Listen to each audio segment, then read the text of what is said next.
Assalamualaikum warahmatullahi wabarakatuh. Perkenalkan, nama saya Diar Kusdianto, mahasiswa PPG kategori ketiga dalam jabatan gelombang ketiga tahun 2024, Universitas Siliwangi.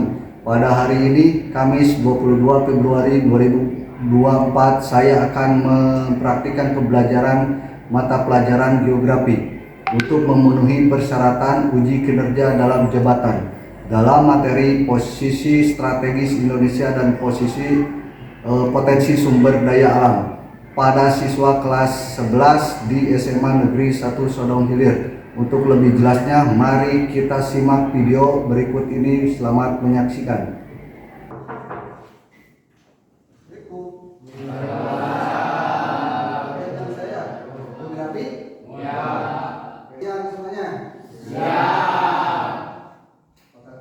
Baik-baik saja, sehat. Alhamdulillah. Sakit? Ya. Tolong pimpin doa terlebih dahulu, silakan. Sebelum belajar, mari kita berdoa. Berdoa mulai. Berdoa selesai. Absen dulu. Saya absen dulu. Untuk absensi Ahmad Karyana, Hadir, Pak. Ahmad Ramdhani, Hadir.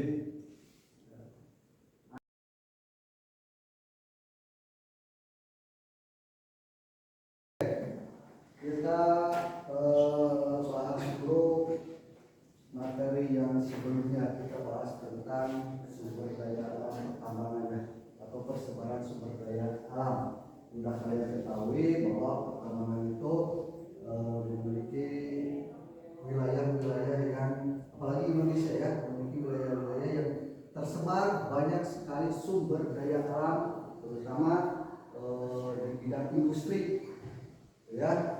Dan kemarin juga kan, minggu kemarin itu, nah ini ya, ini tugasnya mungkin sudah selesai, tinggal nanti kita presentasikan. Kira-kira yang sumber daya alam apa di ruangan ini yang kalian rasakan? Saya ingin bertanya, Pak. Ya, silakan. Apa? Saya Ahmad Karyana, saya ingin menjawab Pak Angin, Pak. Angin, oke. Angin, ya benar. Ini kan lagi sepoi-sepoi gitu ya, sepoi-sepoi. Selanjutnya selain angin apa? Ya, kamu Sami aja ya. Ya, silakan. Izin menjawab, Pak. Ya. Sumber daya alam cahaya matahari. Cahaya matahari, oke, silakan dulu. Cahaya matahari itu termasuk sumber daya alam? Masuk. Untuk apa sumber daya matahari? Untuk fotosintesis. Fotosintesis, oke, untuk tumbuhan dan makhluk hidup lah ya, betul. Oke, berarti udah agak paham. Nah, ini akan berhubungan dengan yang akan kita pelajari. Ada sumber daya alam berdasarkan klasifikasinya. Maksud klasifikasi di sini sebenarnya seperti apa? Jadi sumber daya misalkan yang tadi disebutkan ada angin, udara, cahaya matahari, itu sebagai klasifikasi apa, gitu ya? Apa sih pengertian dari klasifikasi sumber daya alam, yaitu kelihatan nggak? Nah, pengertian semua yang diberikan maupun tersedia di alam dapat dimanfaatkan untuk kebutuhan manusia. Karena sumber daya alam ini gratis atau bayar? Gratis. Gratis. Serius. Kalau bayar itu bagaimana bisa bayar? Pengelolaannya. Kalau disediakan berarti kita harus menjaganya. Sumber daya itu ini yang tadi ya, udah tersedia, bahwa bahkan kita sekarang pun bisa menghirup udara, menurut udara rumah. Tapi ikan di bawah pakai udara mati itu. Justru kebalik kan? Nah, itu mungkin nanti dipelajari di mata pelajaran biologi lah ya. Nah, kalau geografi ini membahas tentang keseluruhan yang ada di alam itu sumber daya yang tersedia. Kita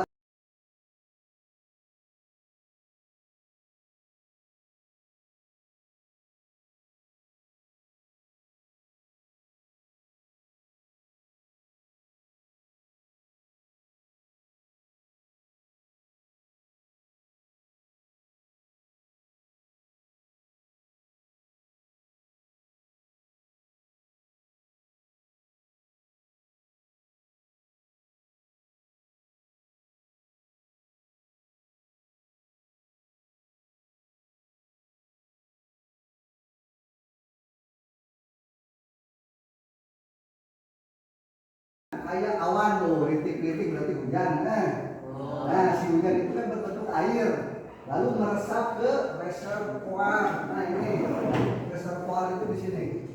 Oke. Nah reservoir ini terbentuk dan ini di bawah itu kan panas, ada inti bumi. Nah yang dekat dengan panas, tetapi si reservoir ini atau aliran air yang tertampung. Makanya buktinya di alam ini ada tempat mandi air panas. Nah,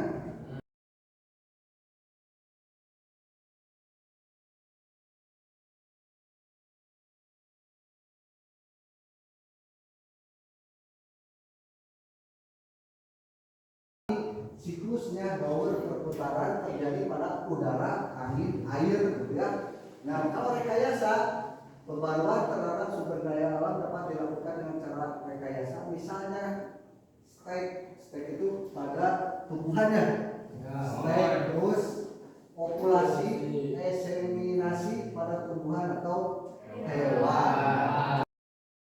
Sekarang contoh renewable resource itu perkebunan hutan tanah. Tadi perkebunan itu sering terjadi kebakaran. Nah ini renewable itu akan cepat jatuh kebakaran itu dapat diperbarui dengan cara menanam kembali. Ya, terus ada siklusnya longsor ya. Nah ini contoh dari dapat diperbarui. Perkebunan rusak itu dapat diperbarui. Kalau hutan rumah dapat gundul ya. Kalau tanah longsor atau dipakai untuk tambang gitu ya.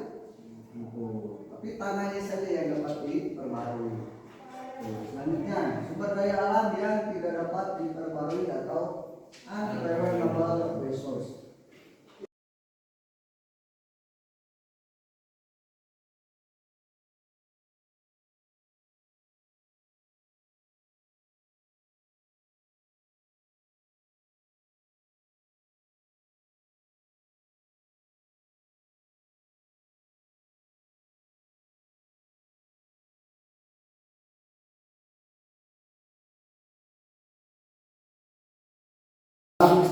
Industri, nah mineral dan bahan bakar atau fuel gas gitu ya. Contohnya minyak bumi, batu bara dan bahan radioaktif. Nah radioaktif ini yang tadi saya jelaskan itu tentang pertahanan suatu negara atau dipakai untuk bahan radioaktif ini jadinya apa? Nuklir. Yang kedua mineral industri contohnya. Pasir, pasar, tanah liat, batu kaping, bit.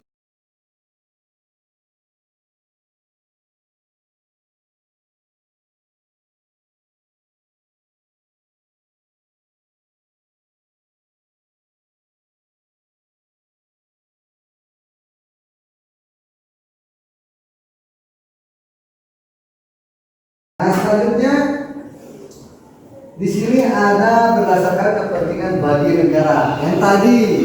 Nah, karena jenis bahan galian, golongan bahan galian itu ada 3 dalam aturan pemerintah. Itu saya peraturan pemerintahnya PP-nya saya lupa lagi tahun 67 salah. Ya. Nah itu ada 3, yaitu golongan bahan galian A, B, sama C. Bukan A, bukan B harusnya, tapi ya C. Lain A, lain B gitu ya. C.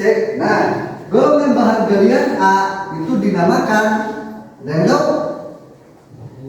Ini yang dipegang oleh negara. Jadi orang atau masyarakat itu tidak boleh mengelolanya.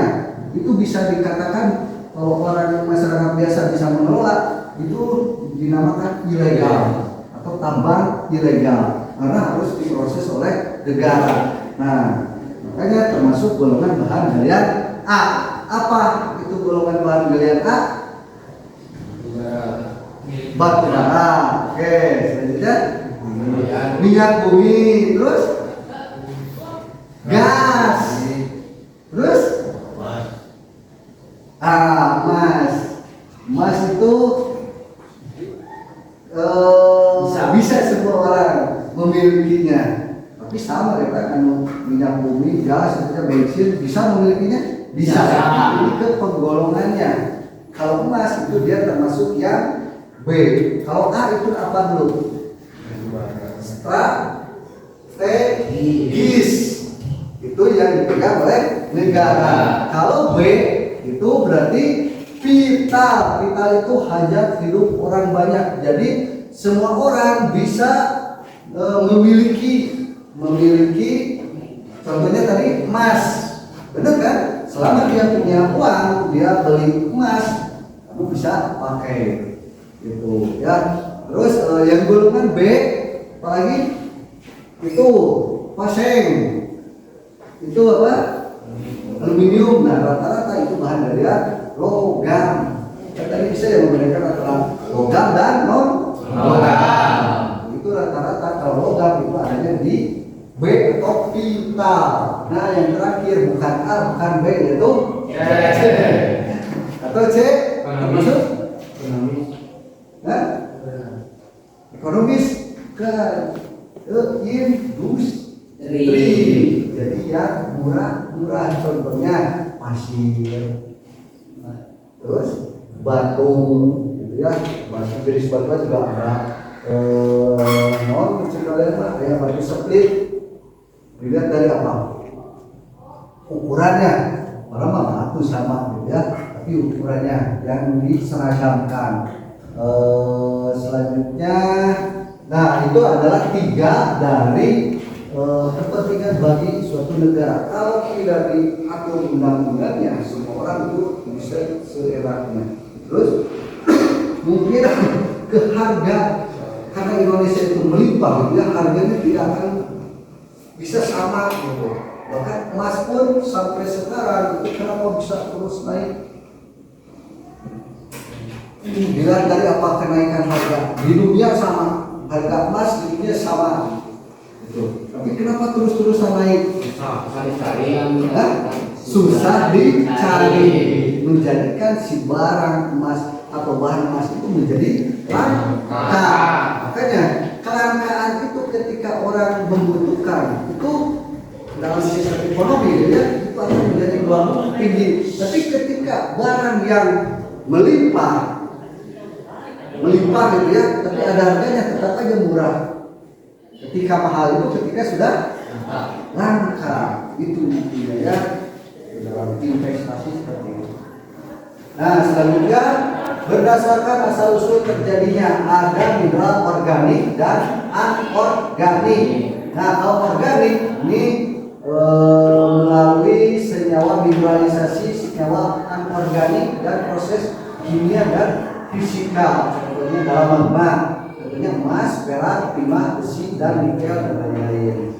Kalau anorganik, mineral yang terbentuk dari sisa-sisa organisme. Contohnya tadi minyak bumi dan batu bara. Minyak bumi dari fosil. Kalau batu bara dari kayu yang kayu purba namanya.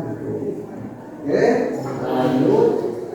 Oke, terima kasih. Nah, sebelum kita kan minggu kemarin ya, saya udah tugasi kalian untuk membuat tugas per kelompok buat apa ya? dibuatkan di karton dan udah beres semuanya. Si bahannya atau apa sampling apa logam mungkin ya. Udah ada. Nah, oke, berarti per kelompok kita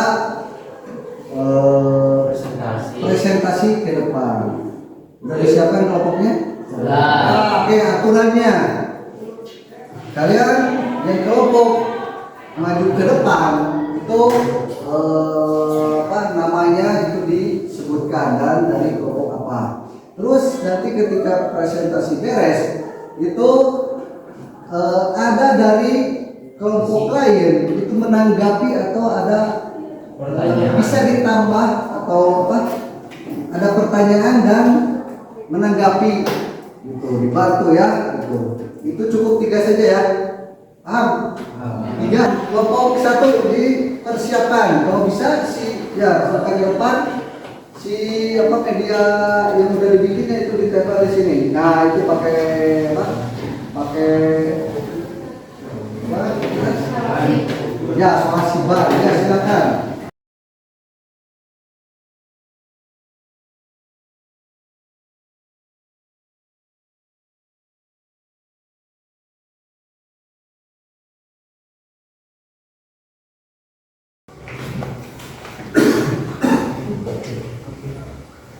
Assalamualaikum warahmatullahi wabarakatuh. Waalaikumsalam warahmatullahi wabarakatuh. Perkenalkan, kami dari kelompok 1 akan mempresentasikan tentang tembaga. Kenalkan, nama saya Rina Mulia. Di samping saya ada Perkenalkan, nama saya Ahmad Karyana Sarenda. tembaga oleh Mikil Priyadi September 02 2020. Tembaga atau koper adalah salah satu unsur logam berbentuk kristal dengan warna kemerahan dengan nama kimia kuprum dilambungkan dengan Cu. Tembaga merupakan logam transisi golongan B yang memiliki nomor atom 24 dan berat atom 63,55 gram atau mol.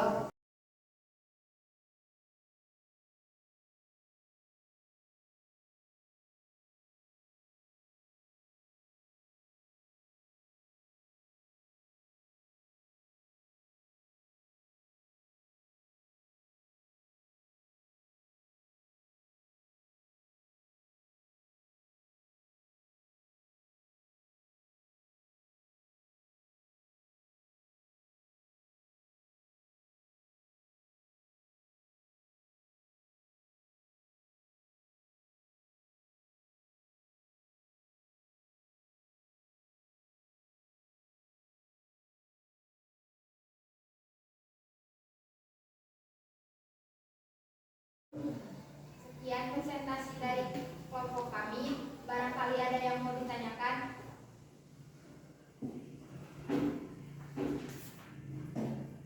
Perkenalkan, nama saya Widiana dari kelompok 2. Izin bertanya, apa saja peninggalan zaman tembaga?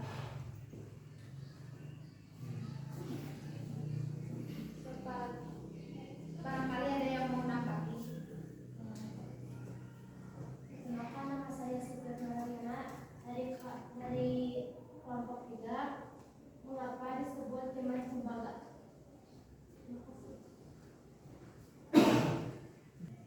Jadi peninggalannya ada 3 jenis, yaitu kapak corong yang ditemukan di Sumatera Selatan, Jawa, Bali, Sulawesi, Kepulauan Selayar, dan Papua. Yang kedua, tengkara perunggu moko, yakni sejenis dangdang yang digunakan sebagai mas kawin. Yang ketiga, bejana perunggu yang ditemukan di Madura dan di Samudra.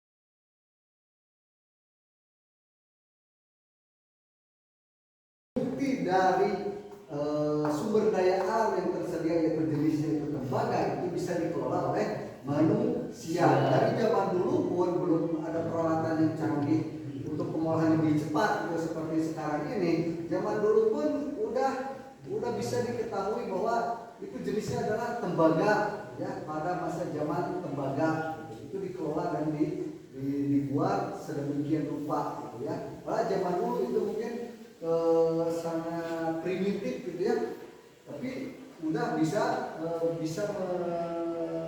membuat atau memisahkan khusus tembaga itu bahannya gitu. Oke, bagus untuk kelompok satu ya. Kelompok satu, terima kasih. Nah, untuk yang lainnya nanti ketika ke depan tolong lebih bagus lagi. Oke, silakan. Tepuk tangan dulu. Oke, selanjutnya silakan presentasikan. Assalamualaikum warahmatullahi wabarakatuh. Waalaikumsalam warahmatullahi wabarakatuh.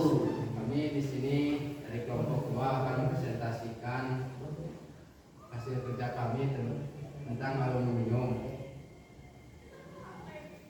Izin perkenalkan diri. Perkenalkan, nama saya Karisman Pera. Saya Siti Salimah Warso. Saya Windiana. Saya Prayoga, saya Regi Hujan.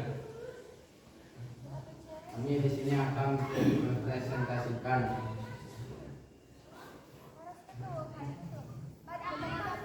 tentang aluminium. Siapa sih yang tidak tahu bahan aluminium? Sebagian dari Anda pasti sudah tidak asing dengan bahan yang satu ini.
ada di mana? Baik, saya akan menjawab pertanyaan di kelompok 1. Jadi negara terbanyak yang penghasilan timah ada di Tiongkok, dan penghasil timah terbanyak di Indonesia ada di Surabaya itu. Dan yang lain, sekian presentasi dari kami. Assalamualaikum warahmatullahi wabarakatuh. Timah. Timah ya. Timah itu dipakai untuk apa? Oh, ini ada gambarnya. Oh, soler ya. Oke, ini timah. Nah, ini timah itu lembek berbanding dengan tadi aluminium. Kan tadi skala apa? Dilihat dari beratnya ya. Nah, kalau timah kalau lembek tuh bisa diputar-putar gitu ya. Oh, itu perlu pakai tenaga itu lemah, dia lemah gitu ya. Tapi ketika pakai apa? Panas itu dibakar itu dia cepat meleleh. Tapi kalau tembaga itu malah merah langsung cepat dia karena konduktor ya. Dua-duanya juga konduktor. Oke, ya. Terima kasih. Untuk kelompok 3. 1 kelompok lagi ya. Oke, silakan.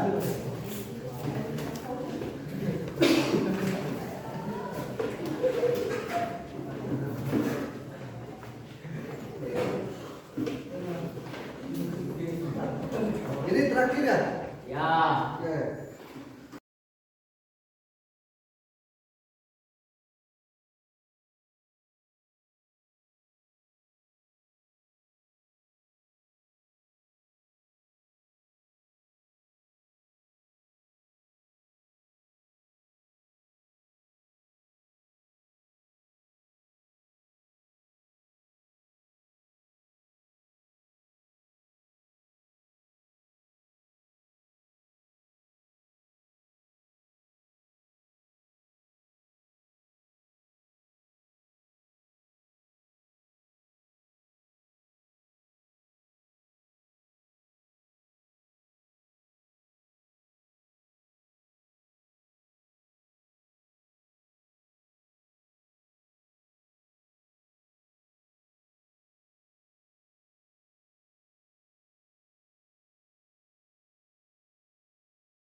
Untuk kelompok 4 yang terakhir ini ya, silakan duduk dulu, duduk. Nah, ini semuanya sudah beres. Dari yang kalian buat itu ada tadi tembaga, ya, mulai dari tembaga, terus aluminium, terus yang ketiga itu ada timah, yang keempat seng. Nah, ini ada dari tamannya ini hasil jadinya, ini seng itu yang tipis ya. Biasanya untuk tengah-tengah dari sukunan rumah, nanti kira-kira talang ya antara kenteng ke kenteng. Nah, tengahnya ya itu biasanya pakai seng gitu. Kalau aluminium, nah ini buat perabotan rumah tangga. Timah, kalau timah untuk elektronik ya. Kalau tembaga jelas, kalau tembaga itu untuk Kabel. Listrik ya, aliran listrik itu dari kabel-kabel dan lainnya. Oke, bagus, tapi saya ambil yang terbaik aja. Di sini ya ada rapi itu mungkin dari gambar-gambarnya yang ada banyak gitu ya, yaitu aluminium. Oke, tepuk tangan untuk aluminium. Nah, untuk selanjutnya kita nanti akan ketemu minggu depan di mata pelajaran yang geografi gitu ya. Kita nanti akan bahas tentang flora dan fauna, karena sumber daya alam. Oke, sudah beres ini hasilnya. Mudah-mudahan ilmu yang kalian dapatkan di dalam materi sumber daya alam kalian sudah dapat memahaminya. Sekian dari saya, terima kasih. Nanti ketemu minggu depan di Pora dan Pawaga. Mudah-mudahan kalian sehat. Kita lagi, kalian bisa disiplin lagi. Ya, terima kasih.